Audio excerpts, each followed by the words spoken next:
Bismillahirrahmanirrahim. Assalamualaikum warahmatullahi wabarakatuh.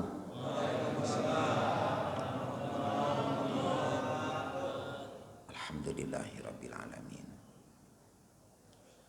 Alhamdulillahilladzi anzala sakinatan fi qulubil mu'minin liyazdadu imanan ma'a imanihim. Asyhadu an la ilaha illallah wahdahu la syarikalah ilahal awwalina wal akhirin wa asyhadu anna muhammadan abduhu wa rasuluh al-mab'utsu rahmatan lil alamin. Allahumma salli wa sallim wa barik ala sayyidina Muhammadin sayyidil mursalin wa ala alihi wa sahbihi ajma'in, amma ba'du. Allahumma inna nas'aluka ilman nafi'ah wa rizqan wasi'ah wa amalan mutaqabbalah birahmatika ya arhamar rahimin. Tuan Imam yang saya hormati, kita muliakan Al-Mukarram Ustadz Bambang sekaligus MC kita pada pagi hari ini. Luar biasa beliau, MC dunia akhirat. Serem ya, Masya Allah.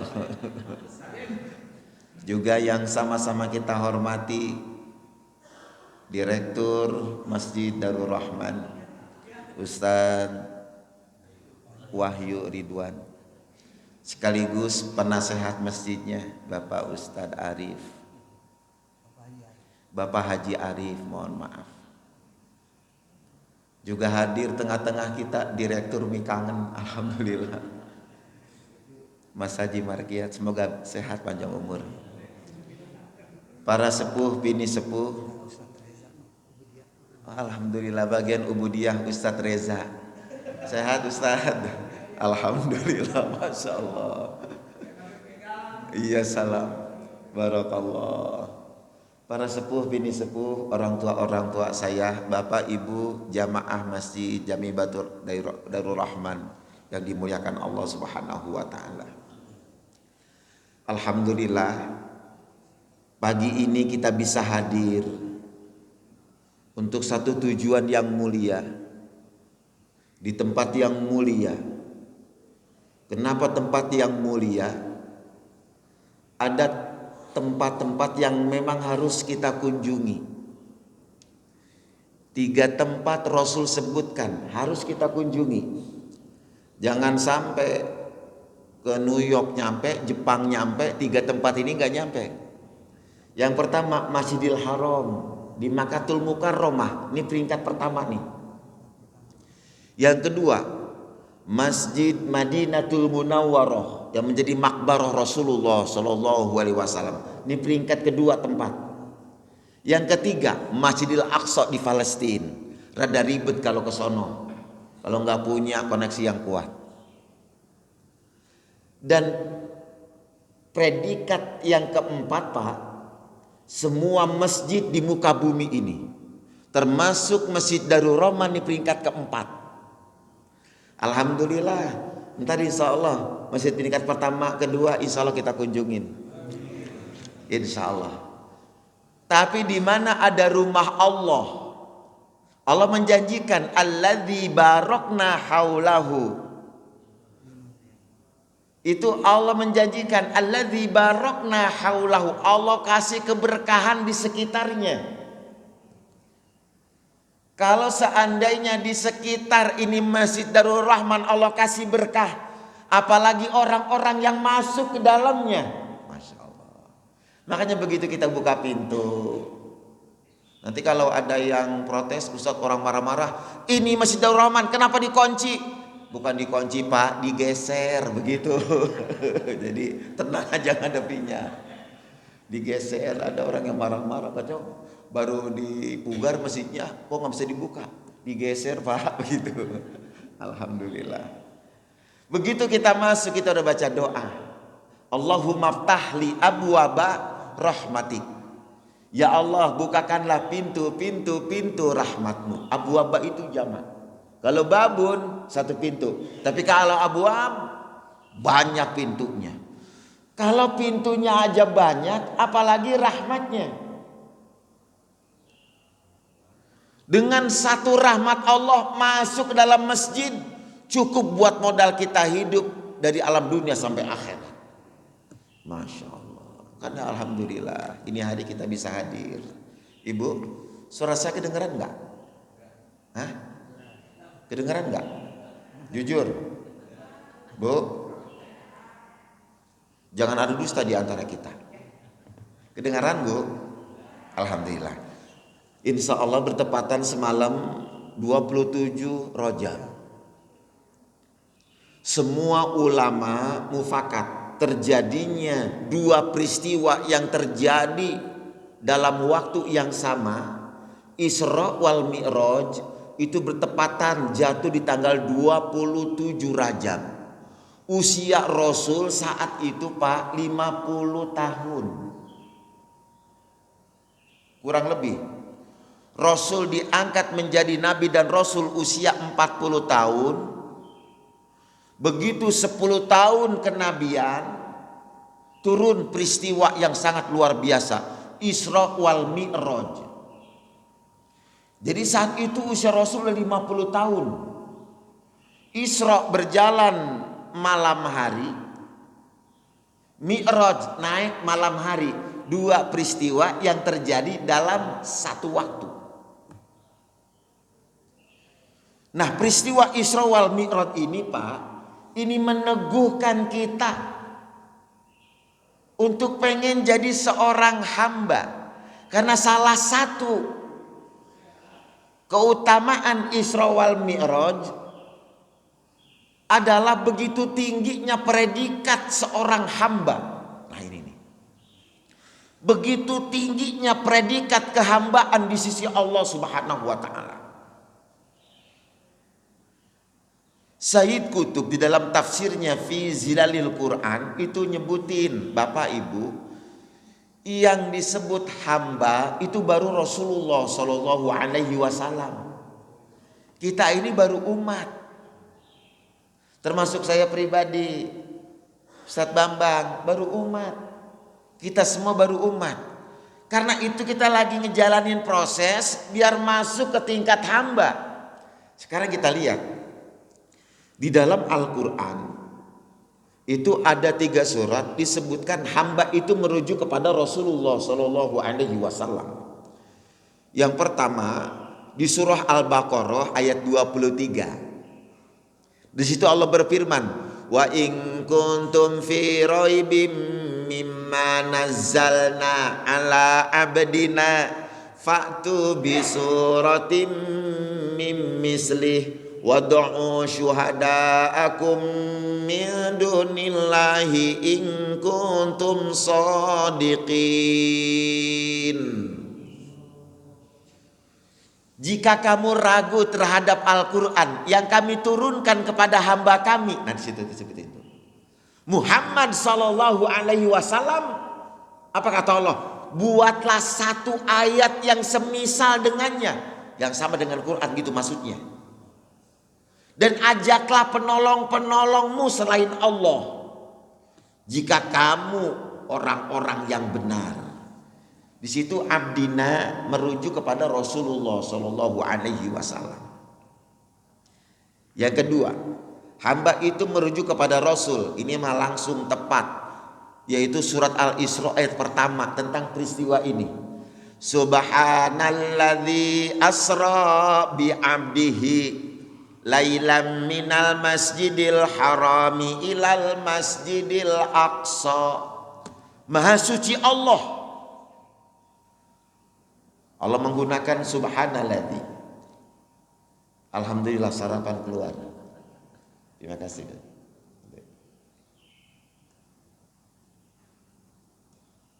Kita ulangi.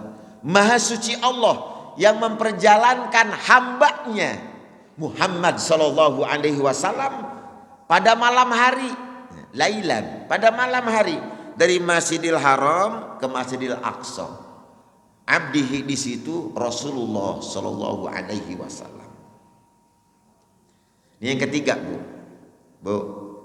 Di surah Jin ayat 19. Jadi ada surat-surat jin. Di situ Allah berfirman, wa annahu lamma qama Abdullahi wa indahu kadu yakununa alaihi libada. Dan sesungguhnya ketika hamba kami Muhammad sallallahu alaihi wasallam berdiri menyembahnya, maksudnya mengerjakan sholat, mereka jin-jin itu berdesakan mengerumuninya. Alaihi libada. Jadi mereka saling awas gitu. Dia berdesakan, jin banyak Pak. Mereka berdesak-desakan itu. Ini surat jin ini turun di Mekah. Jadi pada saat itu mereka kemudian mengambil baiat dengan Rasulullah Shallallahu Alaihi Wasallam masuk Islam. Saking menghormatinya Rasul, dibangunkanlah sebuah masjid namanya Masjid Jin. Sampai sekarang Pak itu masjid ada kurang lebih 3 km dari Masjidil Haram, warnanya oranye. Kalau Bapak penasaran mau sholat di situ boleh Pak, boleh. Sholat di Masjid Jin. Kalau mau itikaf boleh, asal kuat aja. Kalau Bapak mendengar ada bacaan suci Al-Quran, orang yang nggak ada dia pisang. Jadi begitu. Boleh kita itikaf di Masjid Jin. Jadi 3 surat itu menyebutkan hamba itu Rasulullah Shallallahu Alaihi Wasallam. Sementara kita baru sebut umat. Mana disebut umatnya, Bu? Kalau kita buka di surah Al-An'am, artinya binatang ternak. Di ayat ke-34. Di situ Allah sebutin, wa ma min dabatin fil ardi wala ta'iri yatiru bi janahihi illa umamun amsalukum. Dan tidaklah binatang-binatang yang ada di atas bumi ini wala ta'iri yatiru bi janahihi, juga burung-burung yang terbang dengan kedua sayapnya, illa umamun amsalukum, mereka juga umat-umat sama seperti kamu. Masya Allah. Itu binatang-binatang di atas muka bumi Pak, termasuk burung yang lagi terbang disebut juga umat, sama seperti kita, sama-sama diaku umat, sama-sama makhluk ciptaan Allah. Jadi Pak sama kita nih dengan mereka tuh. Allah langsung nyebutin. Lebih tajam lagi Bu, lebih tajam lagi nih. Wah ini luar biasa nih. Allah sebutin dalam surah Al-A'raf ayat 179. Wah itu tajam itu Pak. Walaqad dzara'na li jahannama katsiran minal jinni wal insi lahum qulubun la yafqahuna biha walahum a'yunul la yabsuruna biha walahum adhanul la yasma'una biha ulaika kal an'am balhum adol ulaika humul ghafilun. Walaqad dzara'na li jahannama katsiran minal jinni wal insi. Sungguh kami jadikan penghuni neraka jahanam itu dari bangsa jin dan manusia. Ternyata kita membahan bakar api neraka Pak di sana. Nauzubillah. Tapi di situ Allah sebutin lahum qulubul la yafqahuna biha. Mereka ini dikasih hati tapi nggak mau memahami ayat-ayat Allah. Dableg hatinya. Keras hatinya. Walahum a'yunu la yubsiruna biha. Dikasih mata tapi enggak mau melihat tanda-tanda kebesaran Allah. Walahum adzanu la yasma'una biha. Dikasih kedua telinga tapi enggak mau ngedengerin ayat-ayat Allah. Cuek, acuh tak acuh. Apa kata Allah? Ulaika kal an'am. Mereka itu seperti binatang ternak. Masya Allah. Sama kita Pak. Tajam ini ayat. ujungnya kagak enak. Balhum adol, bahkan lebih sesat. Binatang ternak aja masih nurut sama tuannya. Suruh masuk kandang, masuk ke kandang. Itu binatang ternak tahu mana yang enak, mana nggak enak, tahu Pak. Tapi manusia kalau udah nggak pakai hatinya, mata nggak dipakai, telinga kagak dipakai, kata Allah balhum adol, lebih sesat dari binatang ternak. Nauzubillah. Jadi sama Pak kualitas kita, derajat kita dengan binatang ternak. Dalam hadis lain Pak, Allah sebutin semut juga sebagai umat. Ini buat nguatin aja. Di dalam kitab Sahih Bukhari, di situ Rasul bersabda, qala Nabi sallallahu alaihi wasallam, inna qarasat nabiyya, inna namlatun qarasat nabiyya. Ini hadisnya agak unik. Inna namlatun qarasat nabiyya. Sesungguhnya pernah ada seekor semut menggigit salah seorang nabi. Jadi ada nabi Pak digigit semut. Begitu digigit semut sakit kali luar biasa itu, semut api-api kali itu. Marah itu nabi. Apa kata tuh nabi? Fa ammara bi qaryatin namli fa akhriqat. Itu nabi nyuruh umatnya cari sarang semut.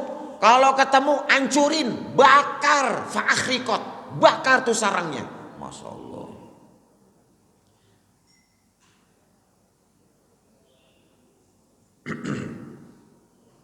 Saking keselnya tuh Nabi disuruh nyari sarang semut agar dibakar. Fa'auhallahu ilaihi bihi. Tapi kemudian Allah menurunkan wahyu kepada itu Nabi. Firman Allah dalam hadis qudsi, ya Nabi, afi an qasarat kanamlatun ahlakta ummatan minal umami tusabbah. Masya Allah. Hai Nabi, apakah hanya gara-gara seekor semut menggigitmu lantas kamu akan membinasakan umat-umat yang selalu bertasbih kepadaku? Masya Allah. Jadi Pak, itu semut tasbihnya banyak kepada Allah. Disebut juga umat. Jadi sama-sama diaku umat, sama-sama diaku sebagai hamba Allah, sama-sama diaku sebagai makhluk ciptaan Allah. Nah kita Bapak Ibu baru diaku hamba nih Pak, diaku hamba. Itu di surat Al-Fajr mau ayat terakhir. Udah mau terakhir kita diaku hamba. Apa kata Allah? Ya ayyatuhan nafsul mutmainnah irji'i ila rabbiki radiyatan mardiyah fadkhuli fi ibadi wadkhuli jannati. Masya Allah. Ya ayatuhan nafsul mutmainnah irji'i, wahai jiwa yang tenang. Irji'i ila rabbiki radiyatan mardiyah, kembalilah kepada Tuhanmu yang kamu ridho, Allah juga ridho. Masya Allah. Fadkhuli fi ibadi, masuklah ke dalam golongan hamba-hambaku. Nah baru nih, masuklah ke dalam golongan hamba-hambaku. Wadkhuli jannati, dan masuklah ke dalam surgaku. Siapa yang disebut masuklah ke golongan hamba-hambaku? Kita Bapak Ibu, kita. Cuma syaratnya tadi, ila rabbiki radiyatan mardiyah, kembali kepada Allah yang kamu ridho, Allah juga ridho. Dalam tafsirnya, yang kamu seneng Allah juga seneng, yang kamu girang Allah juga girang. Tuh gitu kira-kira. Jadi kita senang ngadep Allah, Allah juga senang ngadep kita.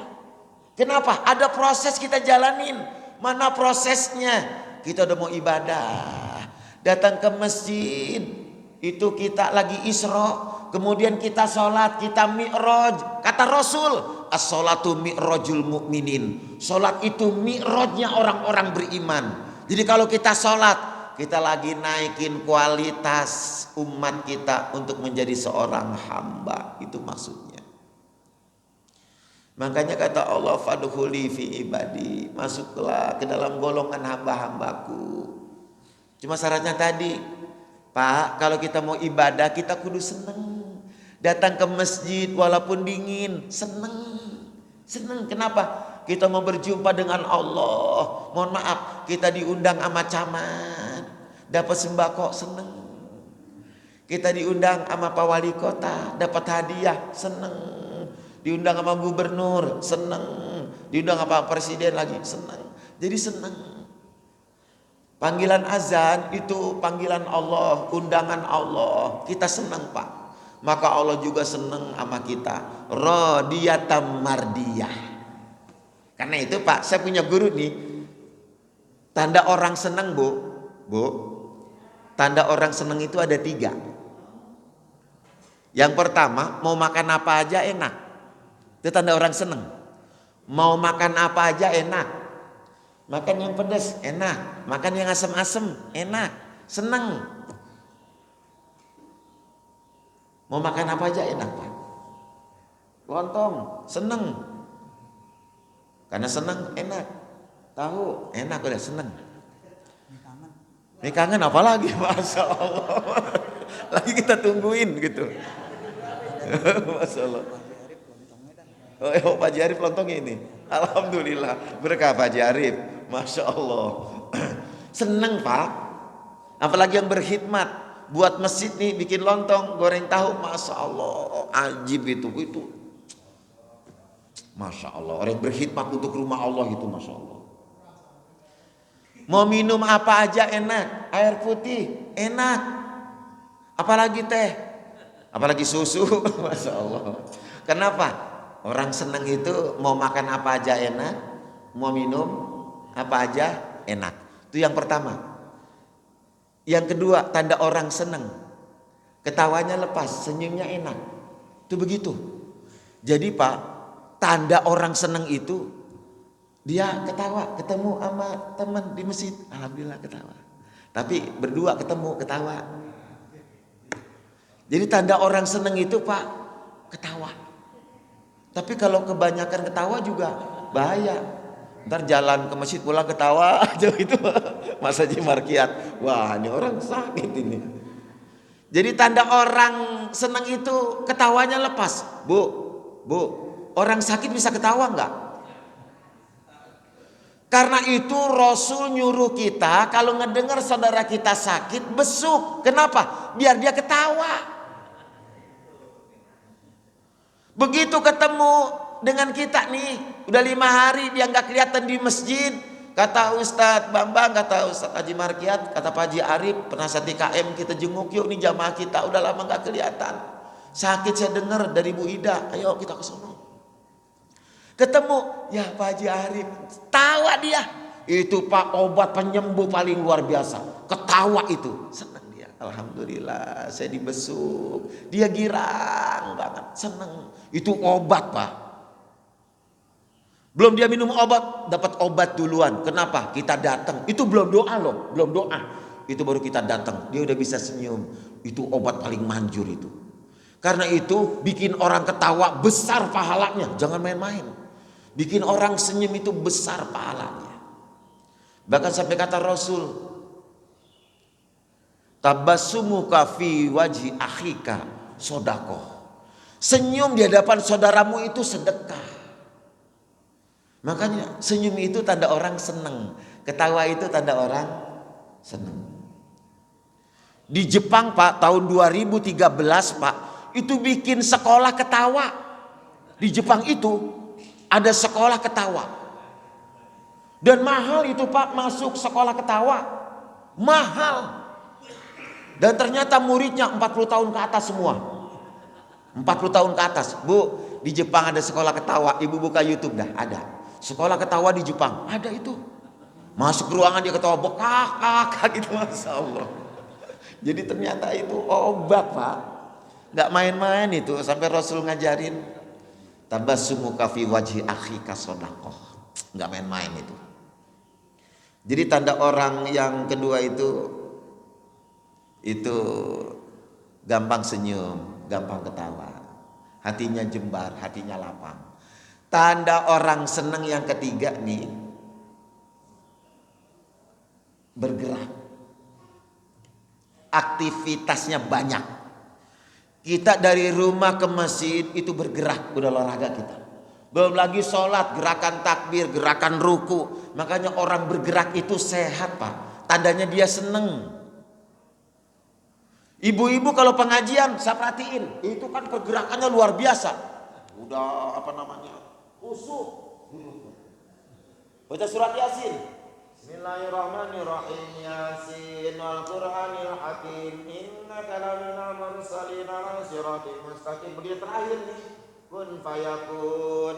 Begitu udah terakhir nih. Fasubhanalladzi biyadihi malakutu kulli syai'in wa ilaihi turja'un. Bergerak lagi mulai dah tuh.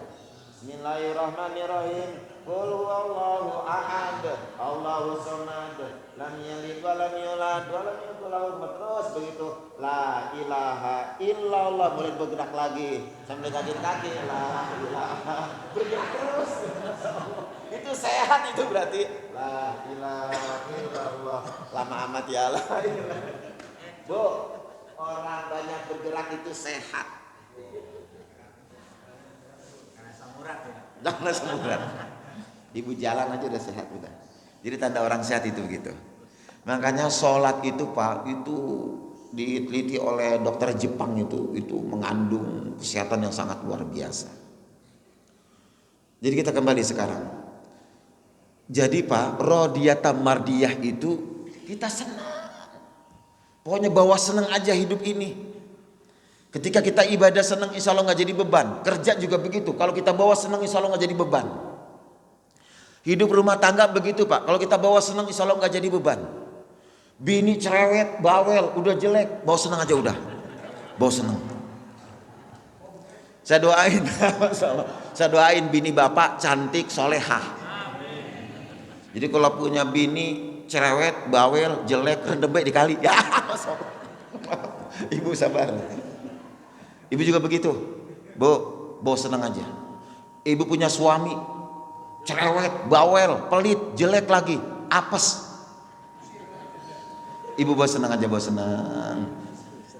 Iya, kalau itu iya, terima kasih Ustaz. Jadi bawa senang aja, Bu.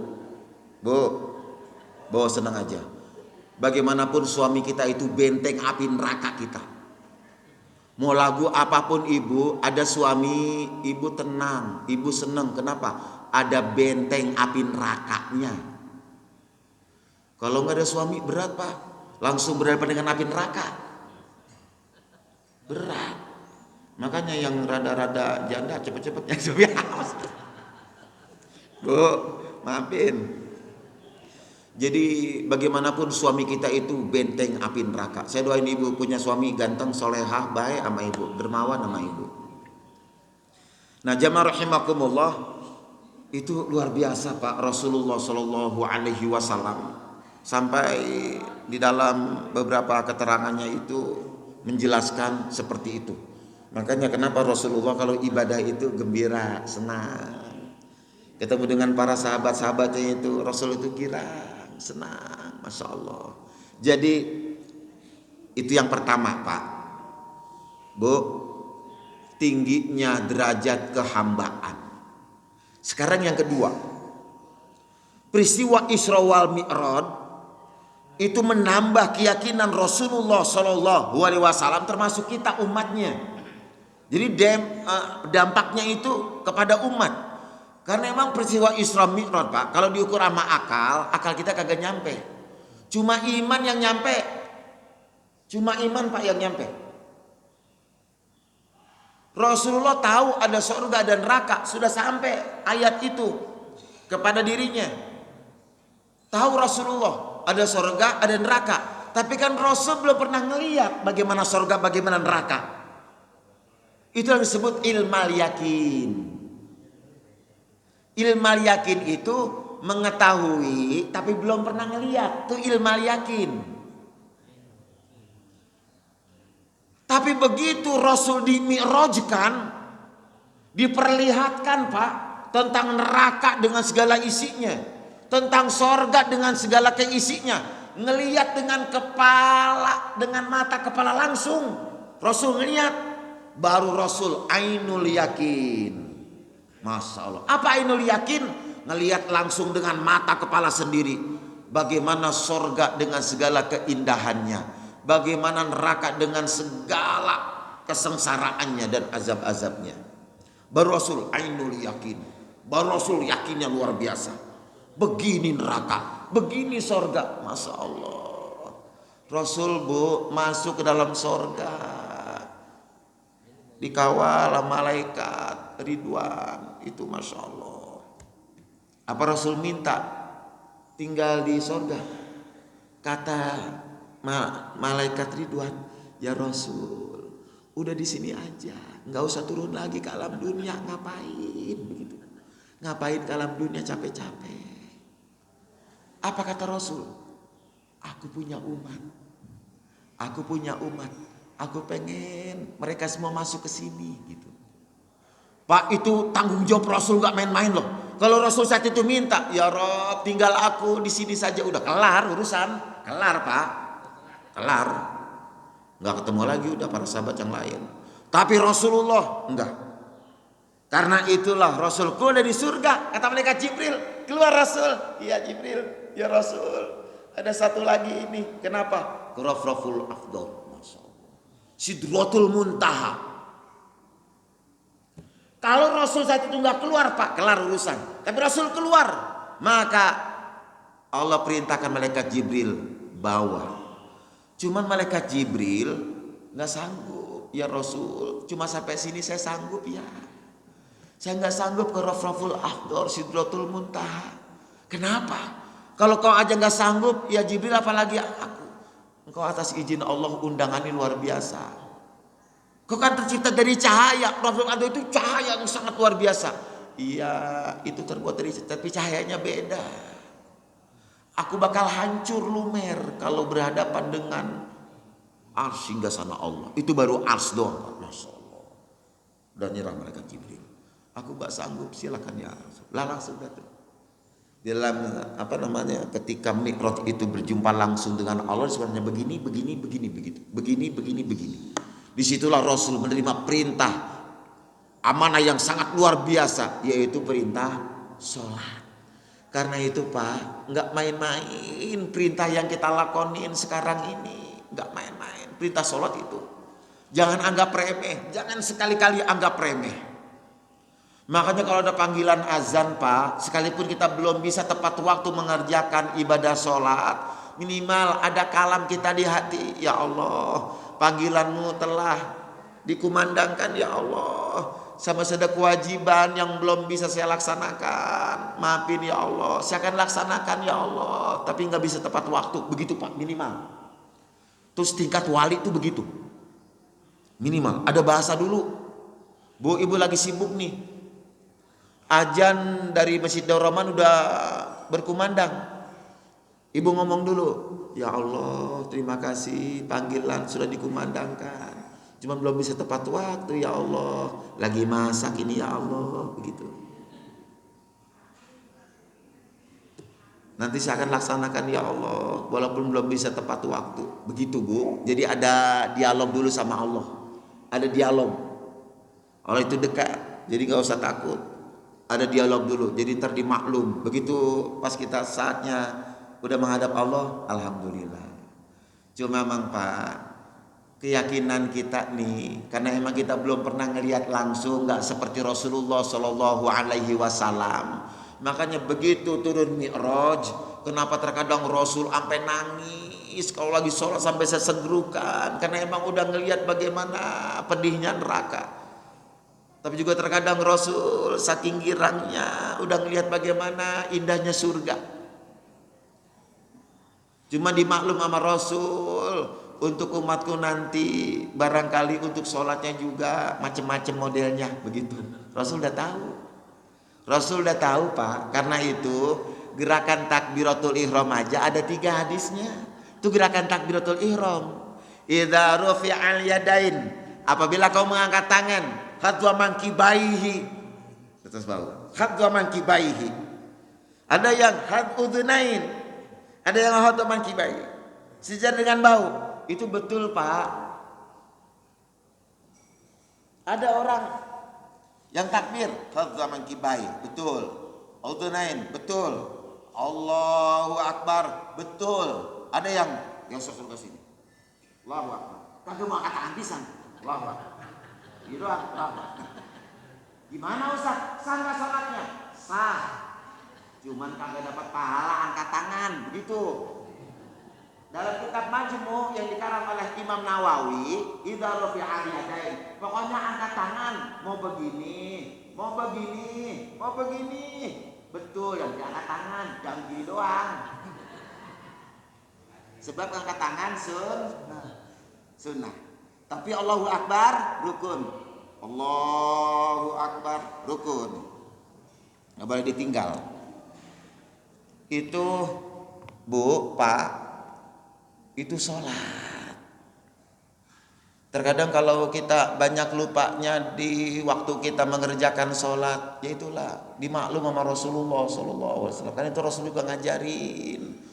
Ada nanti sujud sahwi, karena Rasul pernah sujud sahwi, sujud karena lupa.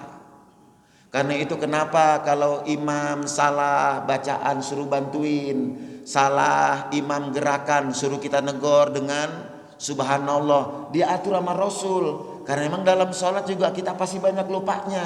Bu, nih ibu-ibu kita Pak, Masya Allah, kan sibuknya luar biasa. Pagi-pagi pengajian, masak belum sempat. Jam 11:30 baru pulang. Akhirnya baru kepikiran belanja sayuran di warung Bude sono. Sampai rumah azan, Allahu Akbar, Allahu Akbar. Gua sholat dulu, apa masak dulu ya, kan gitu.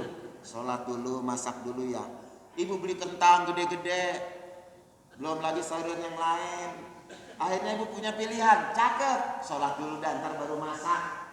Ntar anak sekolah juga pulang jam 2:30, masih lama. Suami pulang jam 5, kan lama.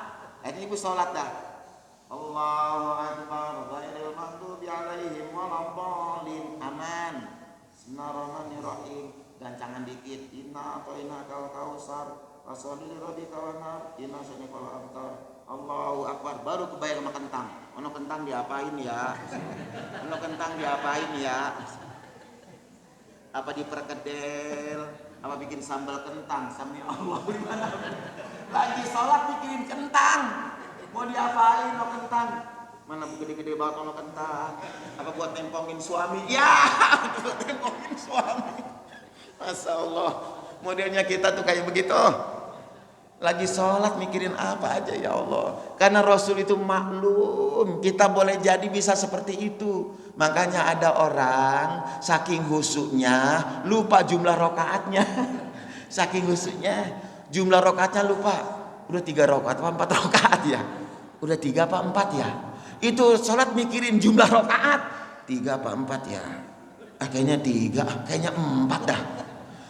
Rasul ngajarin kalau kita ragu 3-4, 3-4, 4-3 begitu, maka ambil yang terendah begitu. 3. Maka mantepin, ambil yang dikit 3, ibu kerjain yang 1 rokaat lagi. Nanti begitu fil alamina innaka hamidum majid, ibu sujud sahwi. Sujud sahwi. Kalau seandainya saat itu ibu 5 rakaat, maka sujud sahwi itu melengkapinya, menggenapinya. Umpama sholat Zuhur sama Asar nih, termasuk sholat Isya. Kalau ternyata ibu 5 rakaat, maka sujud sahwi itu menggenapinya. Tapi kalau ternyata betul emang 4 rakaat, sujud sahwi itu menghinakan setan dan juga bala tentaranya yang goda kita lagi sholat. Jadi kita nih sebatas baru ilmal yakin, belum ainul yakin seperti Rasulullah Shallallahu Alaihi Wasallam. Tapi kita jalanin aja prosesnya, nggak apa-apa. Karena itu Bapak Ibu rahimakumullah, begitu kita mendirikan sholat, ini kita lagi proses ke ainul yakin. Sampai saat nanti proses itu Pak, pasti Allah akan perlihatkan kita sesuatu yang gaib itu. Mana? Begitu udah mau di akhir kehidupan kita, di surah Al-Waqi'ah dia terakhir. Itu situ tuh disebutin itu. Idza balagatil hulqum wa antum hina idzin tanzurun. Apabila ruh udah sampai di kerongkongan, Masya Allah. Idza balagatil hulqum, ruh udah sampai di kerongkongan. Kata Allah, wa antum hina idzin tanzurun. Saat itu kamu akan diperlihatkan. Apa yang Allah kasih lihat kepada kita? Dua tempat. Yang pertama, raudhah min riyadil jannah, taman-tamannya sorga. Yang kedua, hufratan min hufratin nar, jurang dari jurang-jurangnya neraka. Makanya mudah-mudahan jamaah Masjid Jami Darul Rahman yang Allah kasih lihat yang bagus-bagus, taman-taman surga, kenikmatan yang sangat luar biasa. Kita dikasih lihat baru entar itu tuh mau di akhir. Ya ayatuhan nafsul mutmainnah irji'i ila rabbiki radiyatan mardiyah fadkhuli fi ibadi. Udah dikasih lihat surga kita, cuma di akhir. Fadkhuli fi ibadi wa antum hina idzin tanzurun. Ya Allah, kita penasaran itu apa ya Allah? Itu keindahan surga yang sangat luar biasa. Wadkhuli jannati, masuklah ke dalam surgaku. Alhamdulillah. Insya Allah orang yang istiqomah dalam sholatnya pasti Allah akan buka nanti, naik kualitas hambanya. Yang kedua, Allah akan jadikan dia ainul yakin, penglihatan yang bagus di akhir kehidupannya. Itulah Isra wal Mi'raj. Baru dua, masih banyak lagi untuk keutamaannya karena memang udah rada siang. Saya yakin kita masih banyak kewajiban-kewajiban yang lain. Saya yakin ibu masih banyak kewajiban, belum yang jogging. Jalan ke situ tuh, tetangga kita tuh depan jalan. Ibu biar sehat ya. Doain semua jamaah yang hadir pada kesempatan ini berkah sehat, panjang umur, berkah rezekinya. Liridaillahi ta'ala. Al-Fatihah. A'udzubillahi minasyaitonirrajim. Bismillahirrahmanirrahim. Alhamdulillahirabbil alamin arrahmanirrahim maliki yaumiddin. Iyyaka na'budu wa iyyaka nasta'in. Ihdinas siratal mustaqim. Siratal ladzina an'amta 'alaihim ghairil maghdubi 'alaihim waladdallin. Amin ya Allah. Allahumma shalli wa sallim wa barik ala sayyidina Muhammad wa ala sayyidina Muhammad. Allahumma nawwir qulubana binuril ilmi wal hidayah. Allahumma nawwir qulubana binuril ilmi wal hidayah. Allahumma nawwir qulubana binuril ilmi wal hidayah. Rabbana zalamna anfusana wa illam taghfir lana wa tarhamna lanakunanna minal khasirin. Rabbana atina fid dunya hasanah wa fil akhirati hasanah wa qina adzabannar. Wadkhilna jannatal ma'al abrar ya aziz ya ghafar ya rabbal alamin. Wa sallallahu sayyidina Muhammad wa sahbihi ajma'in walhamdulillahi rabbil alamin. Cukup sekian, kurang lebihnya mohon maaf. Wallahul muwaffiq ila aqwamit thoriq. Wassalamualaikum warahmatullahi wabarakatuh.